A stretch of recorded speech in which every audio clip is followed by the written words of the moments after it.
제가 13년 전에 읽었던 책입니다. The One이라는 이 책은 The One Thing, 오직 하나라는 핵심인데 너무 많다, 너무 산만하다, 너무 집중하지 못해서 였다, 그런 거죠. 원래 우리나라 사람들은 이 멀티태스킹이 된다라고 여겨집니다. 멀티태스킹이란 말을 아시죠? 여러 가지 일을 한 번에 하는 겁니다. 그래서 이런 재밌는 말이 있어요. 모든 가정주부마다 멀티태스킹에 아주 능해서 전화기를 들고 수다를 떨면서도 연속극을 보고 있고, 그 연속극에 슬픈 장면이 나오면 수다는 수다대로 떨면서 눈물이 흘려진다라는 거죠. 그런데 그 와중에 자기 발톱에 매니큐어를 칠하고 있어요. 그리고 그 옆에서 어린아이가 학교에서 받아온 숙제를 하는데, 산수, 수학 숙제인데 매니큐어 칠하고 수다 떨고 연속극 보고 울면서 그 감정이 복받치는 가운데도 틀린 답을 써낸 이 아이에게 꿀밤을 한 대 먹이고 손으로 4번이라고 이렇게 가르친다라는 거예요. 이 여인이 몇 가지 일을 동시에 하는 겁니까? 근데 가정주부시니 뭐 특별한 전문직이 아닌 것처럼 보이는 평범한 아주머니신데 하나도 이상할 것이 없을 만큼 하시잖아요.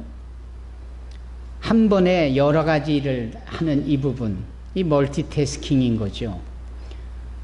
그래서 세상 사람들이 보는 한인들은 이 멀티태스커다.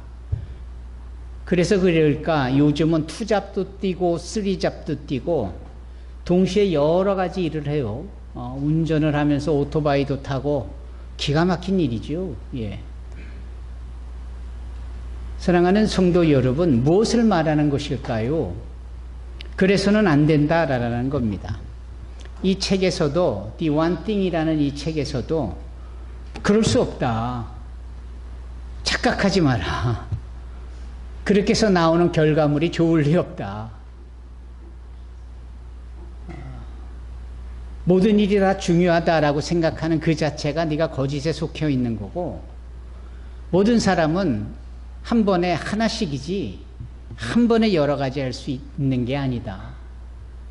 이제 그러면서 소위 선택과 집중에 대해서 얘기하는 겁니다.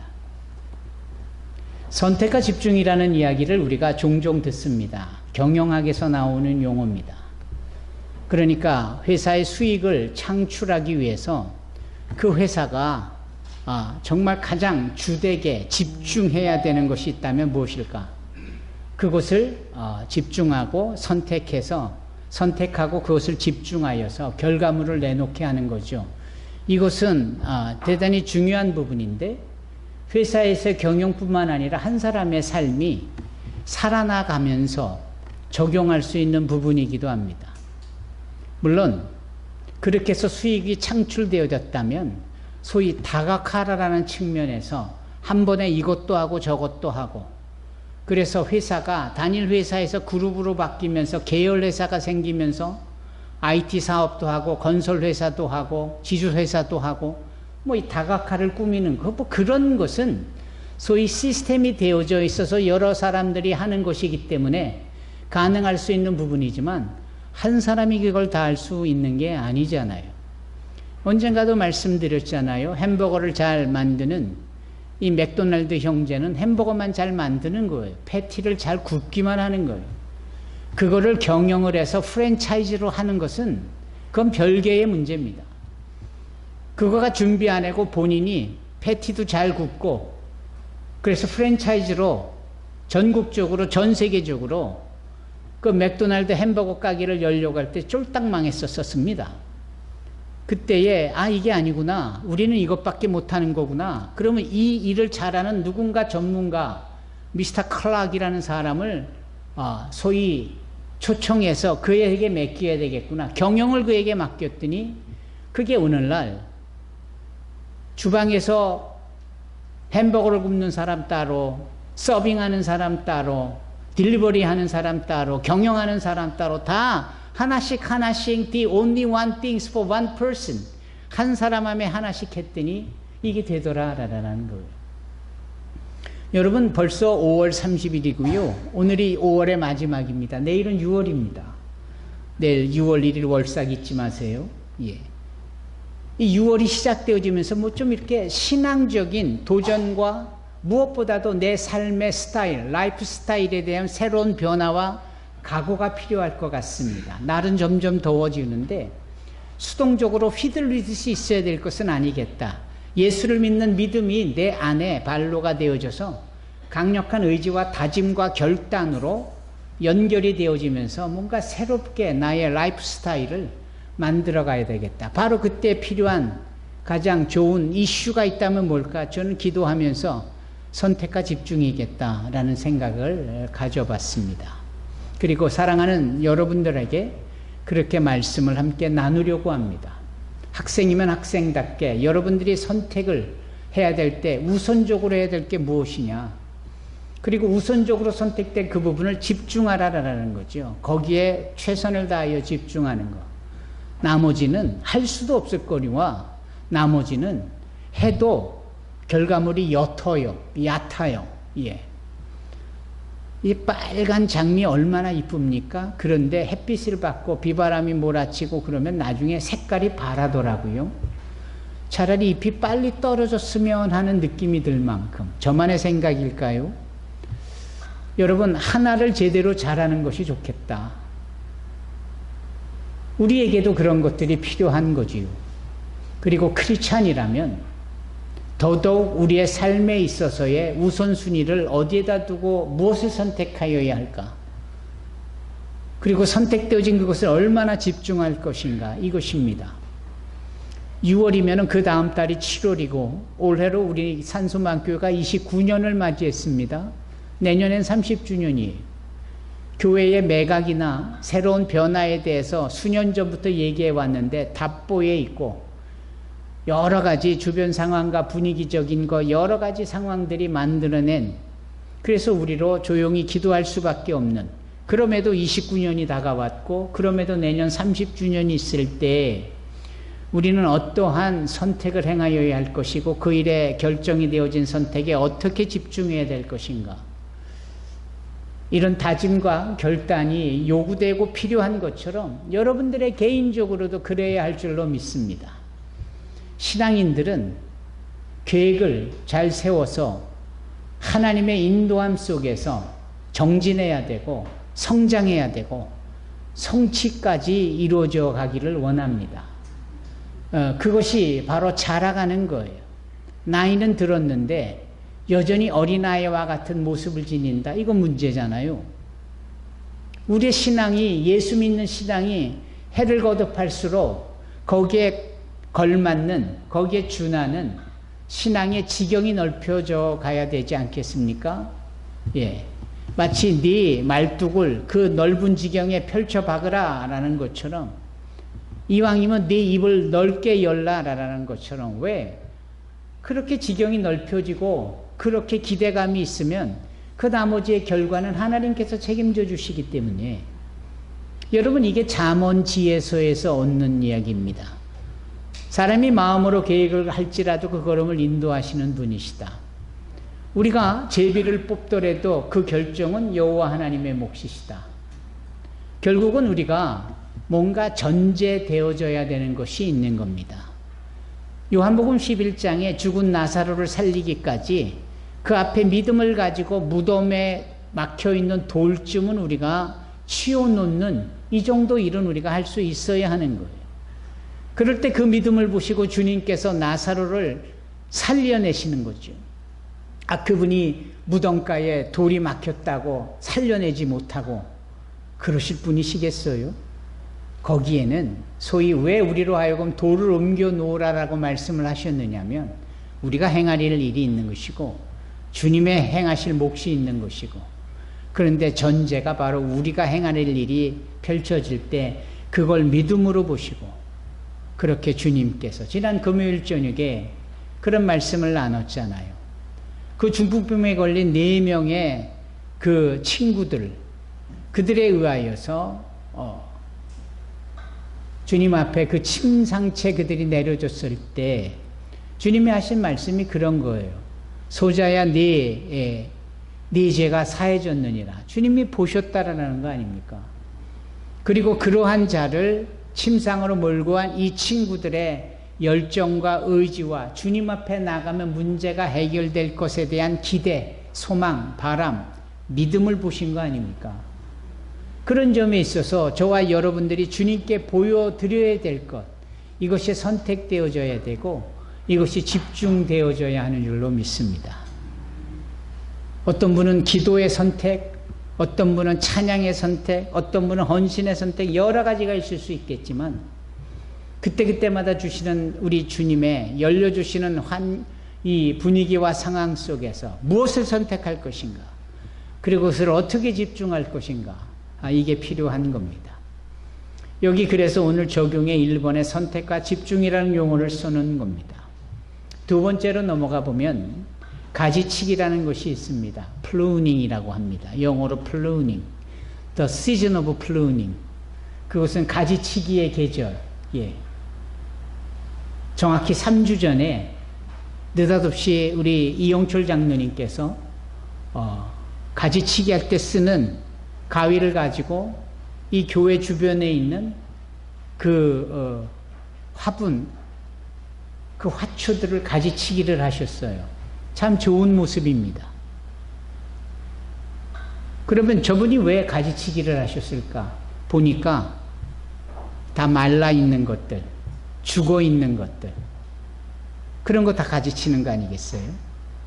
그래야 통풍도 잘 되고 햇볕도 골고루 펴지고. 가지치기를 하지 않으면 이게 말입니다, 오히려 살아있는 부분도 영향을 받아서 제대로 된 꽃을 피우지 못하고 혹시 열매를 맺는 부분에서 제대로 열매를 맺지 못하는 거예요. 오늘 제가 주차장을 이렇게 차를 대실 수 있도록 공간을 확보하면서 우리 교회 앞에 감나무 밑에 있는 Feed the Children 차가 너무 지저분해서 좀 먼지들을 이렇게 쭉 터는데 어떻게나 그 감나무가 그걸 감잎이라 하나요? 열매가 될 수 있는 그 부분을 많이 떨어 놓았는지 그냥 이 차의 지붕에 앞유리에 뒷유리에 이게 다 걸려 있는 거예요. 그걸 보는 순간 참 아깝다라는 생각이 드는 거예요. 이것이 매달려 있으면 그 말 그대로 감이 될 텐데, 근데 알아요. 뭘 아는 겁니까? 이 나무가 아는 겁니다. 하나님의 창조 섭리 가운데 만들어진 감나무가 이거를 스스로 떨궈야 더 실한 감나무를 가을에 맺을 수 있게 된다라는 것을 아는 거예요. 그냥 많다고 능사가 아닌 거예요. 그래서 이 말 못하는 감나무조차도 때에 맞춰서 그 감잎이라고 말하는 게 옳습니까? 아직 채 익지 않은 새끼 감나무 그 부분을 떨구는 거예요. 한 20개는 쓸어놨습니다. 20개는 아마 더 될 겁니다. 그래서 생각을 해본 겁니다. 참 신묘막측하다. 어떻게 나무가 스스로 아는가? 제가 알고 있는 짧은 지식으로 외국에 있는 나무들도 그래요. 우리나라는 가을이 되면 나무들이 소위 낙엽을 떨구잖아요.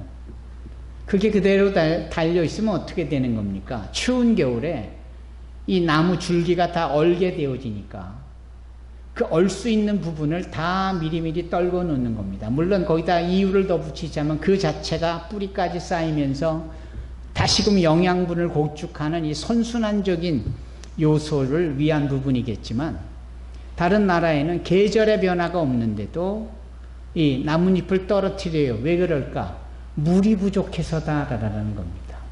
그러니까 물이 부족하니까 이 나무 스스로가 그 정말 북한식 표현으로 가열차게 그 물 한 방울을 찾아 뿌리가 그냥 사방으로 뻗어나가는데 보이지 않는 땅 속에서, 보이는 지상에서는 그 나뭇잎을 스스로 포기하는 거예요. 잘라내는 거예요. 떨어뜨리는 거예요.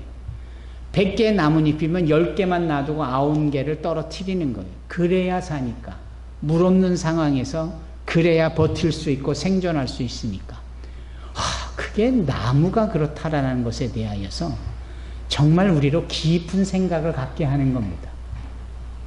우리는 소위 총기를 말하고 지식을 말하고 여러 가지 전문성을 말하고 계획과 전략과 더불어 모든 것들을 추구하는 이런 부분들에 머리가 있음에도 불구하고 한 말 못하는 나무 봐도 못할 정도로 그래서 뭔가를 움켜주려고 하고 있고 뭔가를 꼭 붙들려고 하고 있고 이거 아니면 이거라는 차선 뭐 플랜 B, 플랜 C, 플랜 D 뭐 이런 차원에서 많은 것을 이렇게 벌려놓은 듯한 이게 아니지 않을까?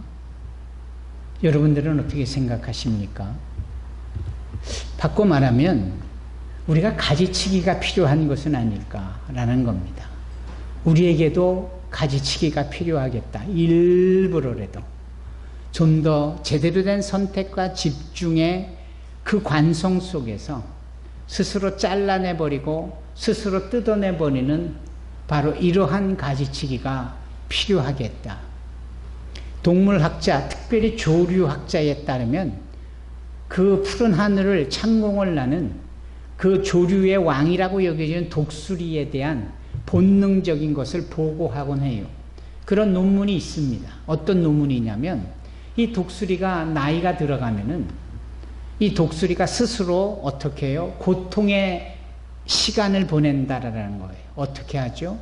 자기 부리를 자꾸 바위에 쪄가지고 이 부리가 깨져서 너덜너덜해지고 피가 뚝뚝 떨어지고 그런데도 멈추지 않고 바위를 쪼아대니까 결국에는 이 부리가 떨어져 나갑니다. 그러면 어떻게 되겠어요? 아주 날카로운 더 강한 새 부리가 생기는 거죠. 그거를 목적 삼고 결과물 삼아서 기대하면서 그 스스로 부리를 쪄버리는 고통이 수반되는 그런 과정을 겪는 거예요. 발톱도 마찬가지입니다. 발톱도 움켜잡는 그게 뭉뚱그려지고 힘이 없으니까 그것을 깨버리는 거예요. 돌에다가 바위에다가. 그러면 그게 떨어져 나가면서 새로운 그것은 마치 우리의 몸에 뼈가 부러지면 그 뼈가 다시 붙어질 때 부러지기 전 뼈의 상황보다도 훨씬 더 강하게 되어지는 것을 경험해 본 분들은 아시잖아요. 의학계의 보고에 따라서 알려진 바 되어진 내용이잖아요. 그러나 그 과정이 얼마나 힘들고 아프겠느냐 그렇다라는 거예요. 그것도 모자라 부리가 나아지면은 그 부리로 자기 오래된 털을 하나씩 뽑는 겁니다. 그거는 뭐 우리가 아유 이 새치 좀 봐 베기 싫어 하면서 노인되어진 것을 감추려는 차원의 그런 차원이 아니잖아요. 깃털을 뽑아 새 깃털을 기대한다는 것은 더 기름지게 공기의 저항을 줄이면서 푸른 창공을 하늘 높이 쳐 올라가려는 빠른 속도로 내려가 먹이를 낚아채려는 지극히 본능적이면서 기대감에서 나온 행위잖아요. 저는 이 부분도 동물계의 가지치기라고 생각을 합니다. 문제는 우리는 어떠한 가지치기를 할 것이냐라는 것이죠. 우리가 잘라내야 되고 우리가 끊쳐내버려야 되는 이런 모든 것들. 습관이라는 것이 무섭잖아요. 한번 습관 들이면 그거 끊쳐내기 어려워요. 그런데도 심리학자가 말하는 습관을 바꾸는 것은 딱 3주 걸린다지 않습니까? 21일. 마치 다니엘이 금식하여 기도하여 하나님의 응답을 받게 되어졌던 걸렸던 21일 그 다니엘 기도 시간이 모든 사람들 평균치에 21일 동안 수고하면 나쁜 습관 없애져 버릴 수 있고 거꾸로 좋은 습관을 들일 수 있고 여러분 이거 시도해 봄직하지 않습니까? 이런 게 바로 가지치기인 것이다. 여기 그림에도 나와 있지 않아요? 가지치기. 이런 부분이 우리에게 필요한 겁니다. 오늘 본문에는 하나님께서 이 포도원지기예요. 농부예요. farmer예요. 그리고 그 포도나무 자체가 예수님 바인트리라고 말씀을 하는데 이 농부라 여겨지는 이분이 더 많은 열매를 더 실한 열매를 거두기 위해서 뭘 한다라는 겁니까? 깨끗하게 다듬으신다. 깨끗하게. 이 깨끗하다라는 것이 프루닝이에요. 가지치기인 거예요. 하나님께서 불필요한 것들을 잘라내 버리시는 것. 예. 그래서 우리가 하나님 앞에 불필요한 자가 되면 안 되겠다라는 정도의 이해는 우리가 있죠. 그분에게 잘라질까 봐.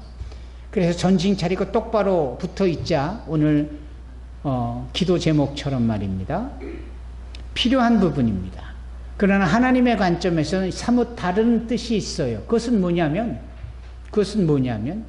더 귀한 열매, 더 풍성한 열매를 더 맺게 하기 위하여서 하나님의 섭리 가운데 프루닝, 가지치기, 깨끗하게 하시는, 여기 어린이 성경에는 더 많은 열매를 맺게 하려고 깨끗하게 다듬으신다. 바로 이 부분입니다. 하나님도 이렇게 예수 그리스도의 말씀을 빌어 우리의 삶에 개입하셔서 하시는 일이 있는 거예요. 왜 좀 저를 그냥 내버려 두세요? 아니, 내버려 두면 네 인생의 꼬라지가 좋지 않을 것 같아서. 그러면 잘 될 것 같으냐? 내가 다듬어야 돼, 너. 내가 너 불필요한 거 잘라내야 돼. 지금 이 부분입니다. 주님이 이렇게 하시니 우리 또한 그와 같은 다듬어져야 되고 깨끗해져야 되고 소위 가지치기 되어져야 되는 이 부분이 우리 가운데 익숙해져야 하는 거예요. 하나도 이상할 일이 되어서는 아니 되는 겁니다. 필요함에 따라서. 그래서 오늘과 같이 한 달을 마감하고 새 달을 맞이하는 이런 쯤에 있어서의 가지치기는 절대적인 거예요. 정말 필요한 부분이라고 생각을 합니다. 여러분들이 가지쳐야 될 부분은 무엇입니까? 여러분들이 잘라내야 될 부분은 무엇입니까? 예. 제가 국사에 대한 지식이 짧아서도 그렇지만 또 여러 번 지적을 받지만 제가 같은 예화를 써요. 근데 이걸 좀 다른 측면에서 보면 그렇게 얘기해도 정말 안 듣더라. 뭐 이런 차원이 있기 때문에 그 얘기를 또 하는 거죠. 뭔 얘기하려고 이런 얘기할까요? 김유신 얘기하려고 그래요. 화랑, 김유신. 예. 저도 고등학교 때 화랑교육원에 가서 특별 교육을 받았었어요. 그때 그 화랑교육원에 눈에 들어오는 사진 한 장이, 그림 하나가 바로 김유신이었어요. 근데 그 김유신에 대하여서 언급하고 있는 것은 화랑의 무예를 닦았지만 무엇보다도 그 마음에 지니고 있는 호연지기. 그런데 그 호연지기에 관련해서 거기에 이렇게 괄호하고 이렇게 쭉 풀어서 쓴, 다는 기억하지 못하는데 그는 하기로 작정을 하였기 때문에 불필요하다라고 생각하는 습관을 단칼에 없앤 사람이다. 이렇게 썼었어요. 그 얘기는 뭐 우리가 이미 알아서 알지만 그가 습관적으로 가던 기생집이 있었는데 어느 날 무공에 집중하고 피곤한 몸에 말을 타고 집으로 가고 있는 중에 깜빡깜빡 잠을 자는데 이 김유신의 애마가, 이 말이 늘 주인이 가던 그 기생집으로 이 김유신을 데려다 준 겁니다. 기억나시죠, 여러분? 떠보니까 기생집 아닙니까? 내가 지금 화랑으로서 통일신라를 위하여서 애써야 되는 이 와중에 내가 어느덧 또 이 기생집에 왔는데 하찮은 이 동물이 나를 이렇게까지 인도하는구나 싶어 그가 칼을 빼들고 자기 이 애마, 사랑하는 말에 목을 쳤다는 거 아닙니까? 잔인하다라고 볼 게 아니라 의연하고도 결단, 다짐, 이 부분에 대하여 방점을 찍어서 생각해 보면 이 가지를 친다라는 것은 하지 말아야 될 것을 해왔던 습관적인 좋지 않은 것들을 잘라내버리는 겁니다.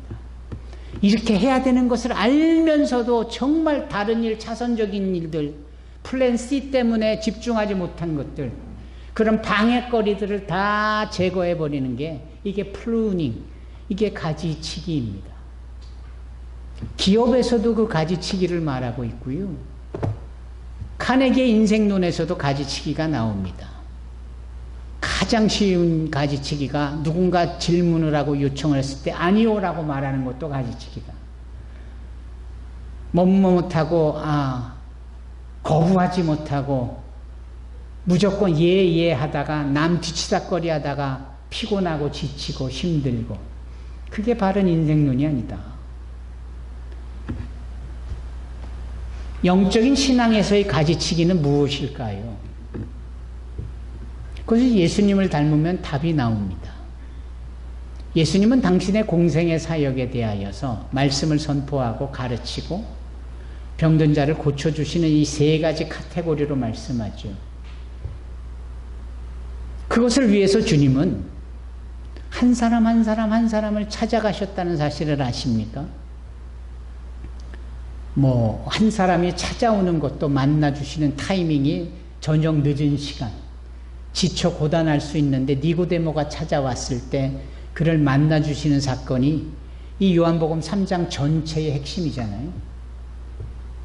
연이은 이 요한복음 4장의 한 여인, 수가성에 있는 사마리아에 그곳을 그냥 아침 일찍 떠나 정오의 시간에 도착해 털썩 그 우물가에 주저앉고 마는, 남자가 우물가에 가는 것도 어색한 일인데 체면 따위 아랑곳 없고 털썩 주저앉을 만큼 그만큼 고나고 지친 모습의 주님은 도대체 거길 왜 가셨을까?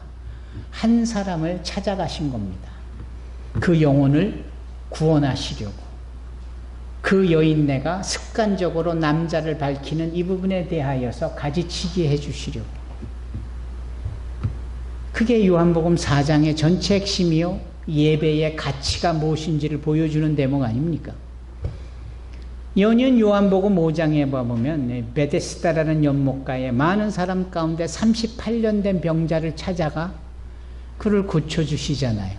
항상 주님은 대충 수많은 사람들을 모아놓고 선거운동하듯이 그렇게 하시지 않아요. 한 사람 한 사람, 어린아이 하나도 당신에게 오는 사람들을 금하지 말라라고 하시면, 저 군대 귀신, 귀신의 이름이 군대가 아니라 귀신이 얼마나 많았는지 군대처럼 많이 들어가 있다. 이게 군대 귀신이에요. 군대 귀신. 예. 그래서 성경대로라면은 컴퍼니가 중대인데, 바탈리온이 대대인데, 리저널이 이게 연대인데, 그 연대급, 그러니까 500마리 이상은 들어간 거예요. 귀신이 500마리가 이 한 사람에게 들어가니까 이 자가, 군대 귀신 들린 자가 그냥 고래고래 소리 지르고 그냥 옷을 다 찢고 벌거벗은 채 지나가는 사람들에게 나타나 해코지하고 무덤가에서 머물고, 이건 완전히 월화의 공동묘지죠. 그렇지 않아요? 묘지 자체도 꾀름직한데 거기에 귀신 들려서 미쳐있는 자가 있으니 아무도 손도 못 대고 여럿이 달려들어도 감당이 안 될 만큼